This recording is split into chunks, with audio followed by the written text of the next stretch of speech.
আজকে আমাদের আলোচনার বিষয় হচ্ছে সমাস।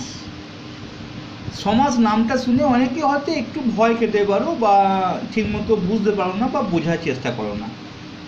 আমি তোমাদের একটা খুব ছোট্টভাবে সুন্দরভাবে তোমাদেরকে একটা বোঝাবার আমি চেষ্টা করবো, অতি বাস্তব দিয়ে, খুব জটিলে ঢুকবো না।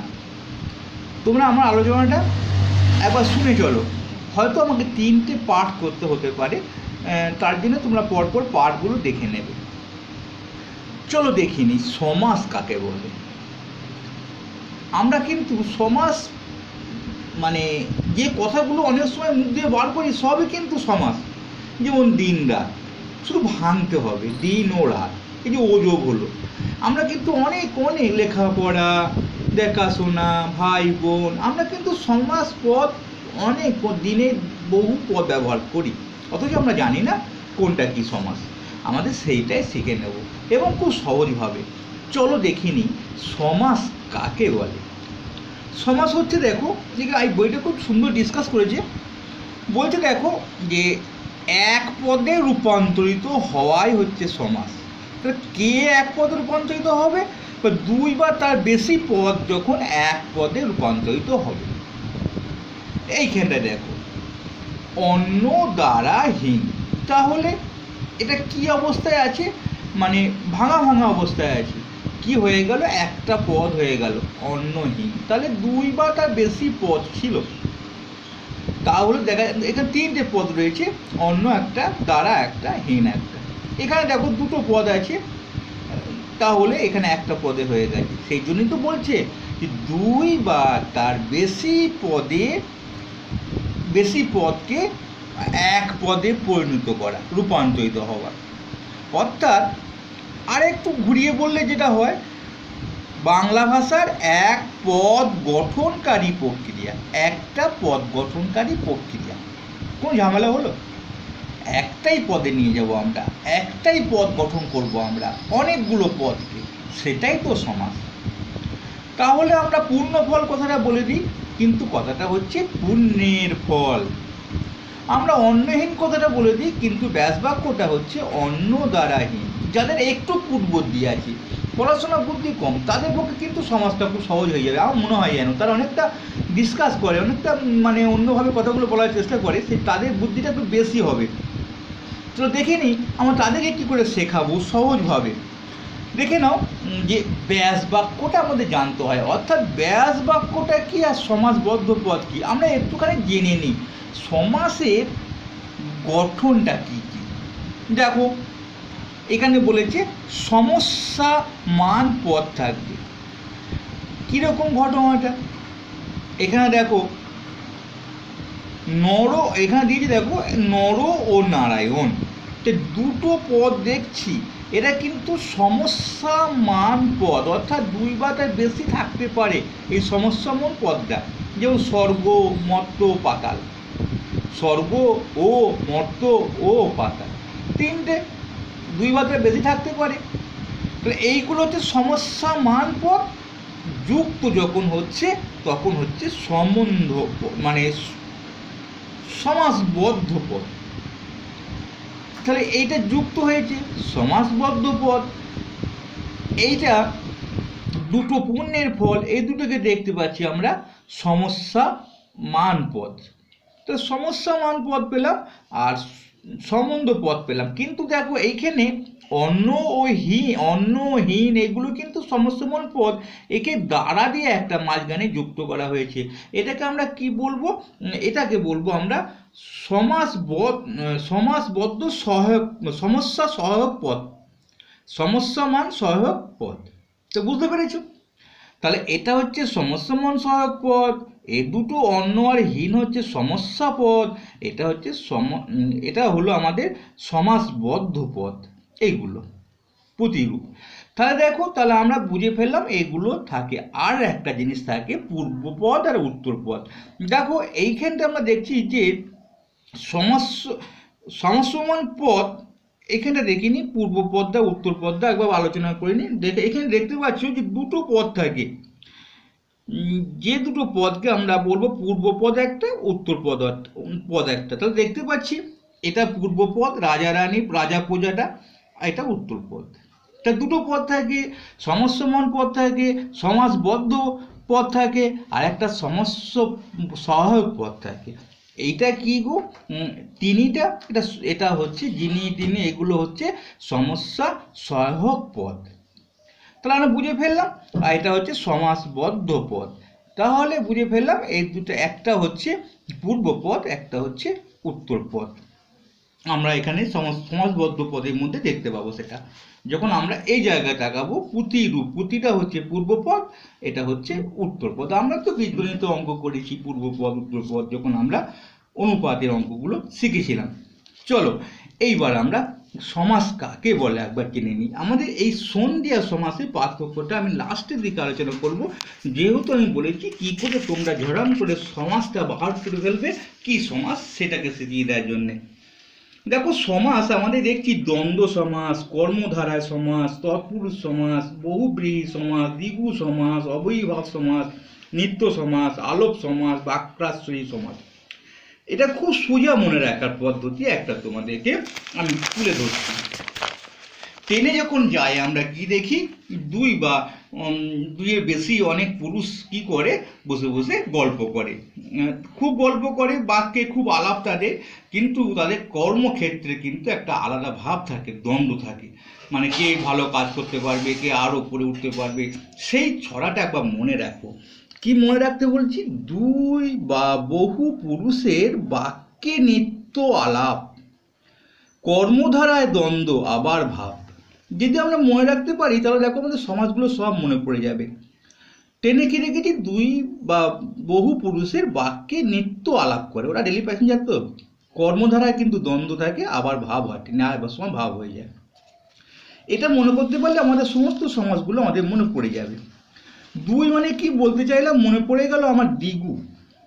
বহু মানে বহুব্রীহি, পুরুষ মানে তৎপুরুষ, হয়ে গেল। পরেরটা বাক্যে মানে বাক্যাশ্রয়ী, নিত্যটা নিত্যই হবে, আলাপটা আলোপ হবে, আর কর্মধারাটা কর্মধারায় হবে, দ্বন্দ্বটা দ্বন্দ্বই হবে, আবার ভাবটা অব্যয়ী ভাব হবে। পারবো না আমরা শিখতে? তাহলে আমরা যদি মনে করতে পারি দুই বা বহু পুরুষের বাক্যে নিত্য আলাপ হয় ট্রেনে, কর্মধারায় দ্বন্দ্ব থাকে কিন্তু আবার ভাব হয় আইবার সময়, যদি আমরা মনে রাখতে পারি তাহলে কিন্তু আমাদের এই যে 9টা সমাস আছে, তিনটে তিনটে করে কিন্তু এটা আমাদের সাজানো আছে। যদি কোনো সময় মিস হয়ে যায় মনে পড়বে যে হ্যাঁ এই আমাদের সমাস কোটা আছে। তো সমাস কোটা আমরা চোখ বুঝে আমরা মনে করতে পারবো। রাতে ঘুমিয়ে ওঠার পর ঘুমানোর আগে আমাদের এই সমাস কোটা আছে। আমরা একটা একটা করে আলোচনা করব এবং উদাহরণগুলো জেনে নিলে আমাদের কিন্তু সমাজটা খুব ভালো শেখা হয়ে যাবে। আমাদের তো 9টা হাতের মধ্যে চলে এলো।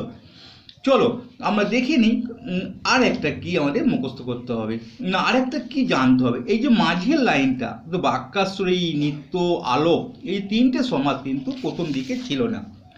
এটা কিন্তু মানে পরে কিন্তু এগুলো আমাদের এইখানটা দেখতে পাবে যে এগুলো যুক্ত হয়েছে। তাহলে আমাদের 6টা কিন্তু বই যারা ব্যাকরণ লিখত অর্থাৎ বই কারণে মানে এরা স্বীকার করে নিয়েছেন আর কি। তাহলে আমরা বুঝতে পারলাম যে সমাস। এইবার আমরা একটা একটা করে আলোচনা করবো, তাহলে শিখে ফেলবো। এখন আমরা প্রথম যাব আমরা এই কর্মধারা, মানে এই সমাসটা শিখতে, কর্মধারা এবং দ্বন্দ্ব, এগুলো সমাসের নাম, এটা আমাদের মনে রাখার টপিক। এই কর্মধারা এবং দ্বন্দ্ব দুটো সমাসই আমরা আলোচনার মধ্যে আজকে রাখবো। খুব সহজ, কি করে কোনটা কর্মধারা সমাস কোনটা দ্বন্দ্ব সমাস আর কি করে জানবো, তার জন্য একটা ছোট্ট, যারা খুব পড়াশোনায় ফাঁকি দেয়, খুব মনে রাখতে পারে না, তাদের জন্যে শুধু একটা কথা মনে রাখবে যে ও বলছে যে এইখানে ছড়াটা করতে করতে এসে আর একটু ছড়াটা বলবে। দুই বা বহু পুরুষের বাক্যে নিত্য আলাপ, ট্রেনের মধ্যে কর্মধারায় দ্বন্দ্ব আবার ও ভাব, দিয়ে আবার বলছে কি ও দ্বন্দ্ব যিনি তিনি অথবা যে সে মতো নয়, যে সে মতো কর্ম নয়, কর্মধারা নয়। তাহলে ও দ্বন্দ্বটা কি যে সে কর্ম, আবার যখন ভাব হচ্ছে তাহলে যে সে দ্বন্দ্বটা নয়, মানে ও দ্বন্দ্বটা হচ্ছে অন্যরকম দ্বন্দ্ব। সেই জন্য এটা যদি মনে রাখতে পারো তাহলে কি লাভটা হবে দেখে নাও। ও দ্বন্দ্ব মানে যেখানে ও কথাটা আমরা ব্যাস বাক্যে ভাঙতে পারবো, সেখানে আমরা বুঝে নেব যে এটা হচ্ছে দ্বন্দ্ব সমাস। চলো আমরা দেখে নিই। পিতা মাতা, পিতা ও মাতা, এটা দ্বন্দ্ব। নদী ও সমুদ্র, নদী সমুদ্র, বই ও খাতা, বই খাতা, যেখানেই ও, কিন্তু কি দ্বন্দ্বটা সেটা আমি পরে বলছি, দ্বন্দ্ব সমাস হবেই। ধনী ও গরিব, তাহলে ধনী গরিব, সুখ ও দুঃখ, জানা অজানা। আমরা দেখতে পাচ্ছি এইখান পর্যন্ত আমাদের দ্বন্দ্বটা আছে। তাহলে ও দ্বন্দ্ব মানে যে দ্বন্দ্বটা ওদের মধ্যে হয় টেনে যেতে যেতে মানে সেই দ্বন্দ্বটা আবার ভাবও হয়ে যায়, সেই দ্বন্দ্বটা কিন্তু যিনি তিনি বা যে সে মানে দেশের মতো কর্মধারা নয়, কর্ম নয়, মনে লাগলো হবে বা তখন বুঝে নেবো এটা কর্ম, এটা কর্মধারা যখন আলোচনা করতে যাবো তখন এই লাইনটা লাগবে। এখন আমরা ও দ্বন্দ্ব এসেছি, যেখানেই ও দেখবো সেখানেই দ্বন্দ্ব সমাস দিয়ে দেবো। এখন আমরা দেখিনি যে কি দ্বন্দ্ব দেখতে পাচ্ছ, বিশেষ্য পদে যখন দ্বন্দ্ব হবে, নদীতে একটা নাম, সমুদ্র একটা নাম, নদী ও সমুদ্র মানে তখন আমরা বিশেষ্য পদে দ্বন্দ্ব। বিশেষণ হচ্ছে গুণ, উত্তম, মধ্যম, এগুলো হচ্ছে বিশেষণ পদ। সর্বনাম যখন হবে যারা তারা, যারা তারা, দেখতে পাচ্ছি, দেখিয়ে দিচ্ছি, বাকি ওটা পড়ে নিতে পারো। ক্রিয়াপদ হাঁটা চলা, আবার দেখো ক্রিয়াবাচক শব্দ চলন গমন, চলন গমন। যেমন প্রায় সমর্থক, ঠাকুর দেবতা, এগুলো একই রকম মানে। ঠাকুর দেবতা, টাকা, কাজকর্ম, কাজটা কর্ম, তাই সেই মধ্যে প্রায় সমর্থক ধর্ম। বিপরীত দ্বন্দ্ব ধনী গরিব, বিকল্প দ্বন্দ্ব জানা অজানা, সুখ দুঃখ, এইগুলো কিন্তু বিকল্প দ্বন্দ্ব। অ্যাক্সেস দ্বন্দ্ব তুমি ও তারা, তোমরা, এটা কিন্তু একটুখানি আমাদের শেষকালটা জেনে নেবো যে অ্যাক্সেস দ্বন্দ্বটা আমাদের একটু কীরকম কাকে বলে তাহলে জেনে নেবো। বলছে দেখ, যে দ্বন্দ্ব সমাসের সমাসসমান পদগুলি সর্বনাম পদ এবং সমস্ত বহু বচন্ত পদ দিয়ে হয়ে থাকে, সর্বনাম পদ হয়।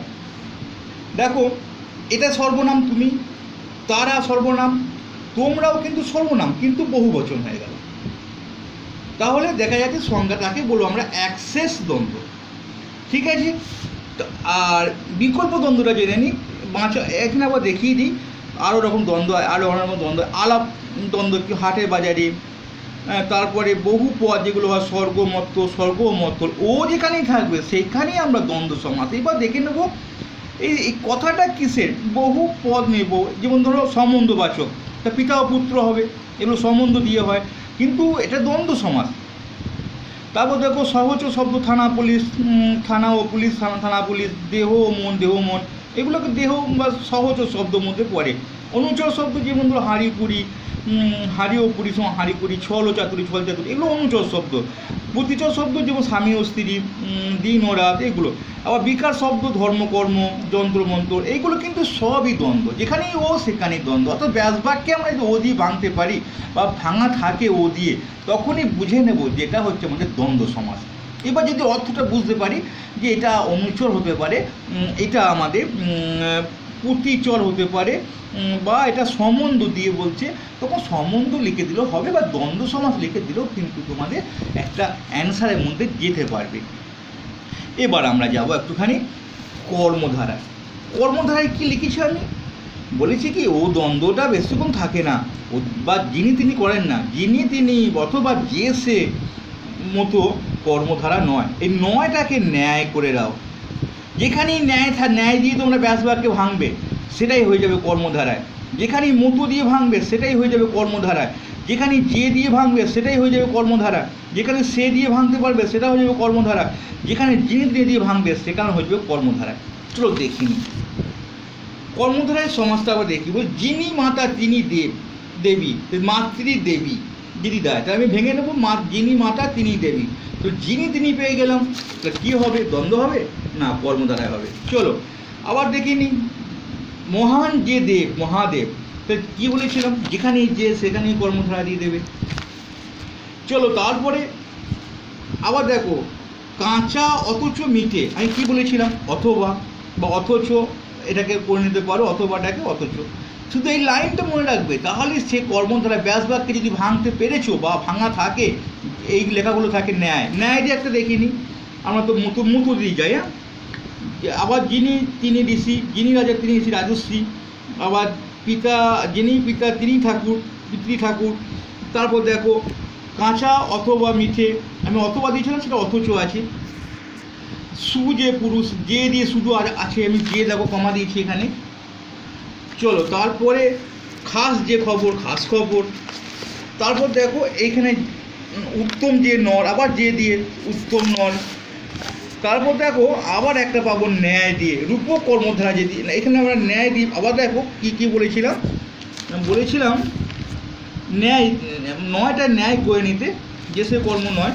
তার ন্যায় এখন চরণ পদ্মের ন্যায় চরণ পদ্ম, মুখ চন্দ্রের ন্যায় মুখচন্দ্র। তাহলে উপমিত কর্মধারা, মতোটা কোথায় আসবে? আমি বলেছি না মতো, এই মতোটা কোথায় আছে দেখে নিই। বলছে কি, মিশির মতো কালো মিশ কালো, শঙ্খের মতো শুভ্র শঙ্খ শুভ্র, অরুণের মতো লাল অরুণা লাল, স্বপ্নের মতো মধুর স্বপ্ন মধুর স্বপ্ন মধুর, কুসুমের মতো কমল কুসুম কমল। তাহলে মতো মতো যেখানে আমরা ভাঙতে পারবো বা ভাঙা থাকবে ব্যাস বাক্যের মধ্যে, সেইটাই আমরা দিয়ে দেবো এক একটা কর্মধারায় সমাস। আমরা কিন্তু সবই কর্মধারা। এবার কী কর্মধারা? মতোটা হচ্ছে উপমান, ন্যায়টা হলো উপমিত। তাহলে লাস্টেরটা মিত উপমিত, দুদিকেই কিন্তু মাঝে আছে কর্মধারার মাঝে আছে উপমিত, এটা উপমান। তাহলে মান আর মিত যদি আমরা মনে রাখতে পারি কোনটা উপমিত কোনটা মান কর্মধারার মধ্যে পড়ছে, তাহলে আমাদের কিন্তু সহজ হয়ে যাবে, দুটোই কিন্তু কর্মধারার সমাস। তাহলে অথবা দিয়ে আমরা দেখলাম যেটা, সেটা কি দেখিনি। অথবা দিয়ে এটা হচ্ছে বিশেষ্য এবং বিশেষ্য মানে অথবা অথচ যেটা দেখলাম সেটা একবার যাব। অথচ মহাদেব এখানটায় আমরা পাবো না। অথচ আমরা দেখলাম কর্মধারা সমাস। রূপ আর একটা মনে করবে রূপ, এই রূপটা লিখে নেবে, তাহলে কিন্তু রূপক কর্মধারা একটা পেয়ে যাবে। লাস্ট তোমাদের শেখানো হয়ে গেল। রূপ যদি আমরা পাই, কথা রূপ অমৃত, রূপক কর্মধারায়। মন রূপ মাঝি মনোমাঝি, জীবন রূপ তারা জীবন তারা। তাহলে একটা যোগ করে দিতে পারো রূপ দিয়ে, আমাদের এই দুটো সমাজকে আমাদের ভালোভাবে আয়ত্ত আনতে পারবো। যত উদাহরণ পড়বে তোমরা পড়তে পারো।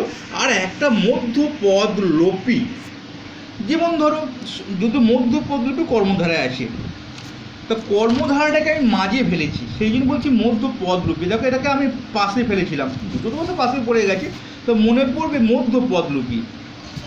এটা উপমান, এটা উপমিত। তাহলে মানে কি হবে? মতোটা হবে, আর মৃত্যুটার বেলা ন্যায় হবে। আমরা কি দেখলাম? ন্যায় উপমিতর বেলায়, উপমানের বেলায় মতোটা চলে এসেছে। তাহলে চলে এলাম আমরা আর একটুখানি দেখে নেবো যে মধ্যপদলোপী। মৌ সঞ্চয়কারী মধুকে বলি মৌমাছি। কি যে রসায়ন বিষয়ক বিদ্যাকে বলা হয় রসায়ন বিদ্যা, জয় সূচক ধ্বনিকে বলা হয় জয়ধ্বনি। মাঝখানে পদটাই কিন্তু আউট, যেমন সূচক, যেমন ধরো ছায়া প্রদানকারী তরু, প্রদানকারীটাই আউট, ছায়া তরু। অন্তর্কালীন রাগ, দেখো অন্তরাগ, কালীনটা আউট। রসায়ন বিদ্যা বিষয়ক, রসায়ন বিষয়ক বিদ্যা বিষয়কটা আউট, রসায়ন বিদ্যা। মৌ সঞ্চয়কারী মাঝি, সঞ্চয়কারীটা আউট, মৌমাছি। তাহলে এটা আউট মানে লোপ পেয়ে গেল। তাহলে আমাদের মোটামুটি ধারণা পেলাম যে কিভাবে আমরা মনে রাখবো সমাজটাকে। মোটামুটি দুটোকে আলোচনা করলাম, এখনও কিন্তু আমাদের 8টা বাকি আছে, অর্থাৎ দুটো পর্ব আমাদের ধরে রাখতেই হবে।